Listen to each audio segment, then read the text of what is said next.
शेतकरी मित्रांनो, मी आलो आहे थायलंडमध्ये. थायलंड देशातील एका नवीन फळ पिकाची माहिती घेण्यासाठी. आणि माझ्या हातात जे फळ बघताय तर हे आहे लोंगन. तर लोंगन फळाची शेती बघण्यासाठी मी आलो आहे खास.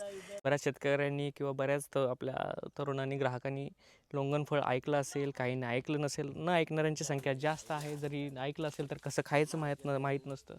तर हे असं लोंगनचं फळ आहे जे सुपारीच्या आकाराचं असतं. याची छोटी जी वरची साल असते ती साल काढावी लागते. साल काढल्यानंतर आत त्याच्यामध्ये गर असतो अशा पद्धतीचा, आणि हा गर खायचा असतो. आणि हा गर अतिशय स्वादिष्ट आणि ह्याला एक प्रकारचा स्वाद असतो, गोड आणि स्वाद, त्याच्यामुळे खूप खायला छान लागतं. याच्यामध्ये आतमध्ये एक अशा पद्धतीचा काळा बी देखील असतो. तर ही शेती बघायला आलो आहे. खूप छान पद्धतीची आहे, खूप छान माल लागतो.